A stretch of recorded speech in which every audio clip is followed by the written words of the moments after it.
di video kali ini kita akan coba untuk menyelesaikan permasalahan tentang getaran, gelombang, serta bunyi.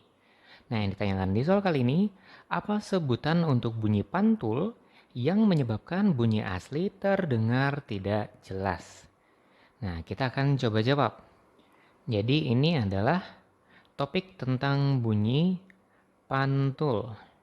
Nah, untuk bunyi pantul, ini kita kenal dengan 3 pembagian. Jadi yang pertama ada namanya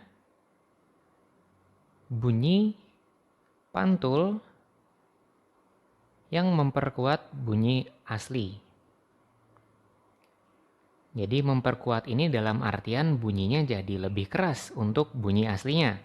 Misalkan, kalau kita mendengarkan guru di dalam ruangan dengan guru yang sedang di tengah lapangan atau berada di lapangan, maka kita akan lebih nyaman untuk mendengarkan guru di dalam ruang.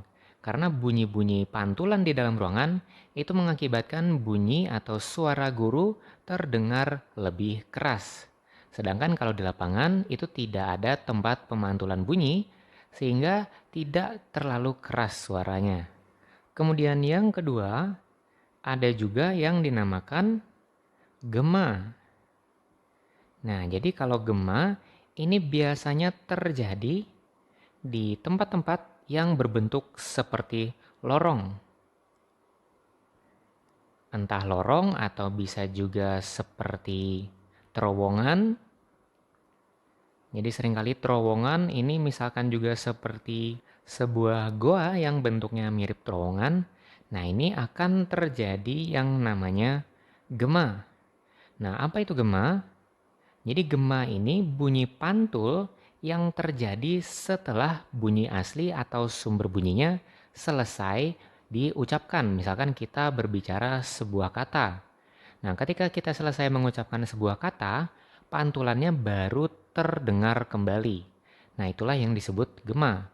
Seringkali gema itu kalau di terowongan yang panjang dia akan berpantul-pantulan sehingga suara kita seperti ada banyak. Nah, itulah yang disebut dengan gema. Yang ketiga, ada juga yang namanya gaung. Untuk gaung sendiri, ini merupakan bunyi pantul yang pada dasarnya mengganggu bunyi asli. Karena pada pantulan bunyi gaung, jadi bunyi pantulannya ini akan didengar sesaat setelah bunyi aslinya diucap. Nah, ini yang menjadi masalah. Karena si pengucap atau sumber bunyinya baru menghasilkan bunyi, pantulannya langsung terdengar sehingga akan terjadi yang namanya interferensi bunyi. Jadi interferensi bunyi ini akan menghasilkan bunyi aslinya terganggu sehingga cenderung menjadi sebuah bunyi yang tidak jelas jika kita dengarkan. Jadi kalau misalkan itu adalah sebuah kata-kata yang diucapkan, maka ketika terjadi pantulan gaung, maka kata-kata tersebut akan tidak jelas terdengarnya. Nah, itu karena adanya ini. Oh, ini kata-katanya salah.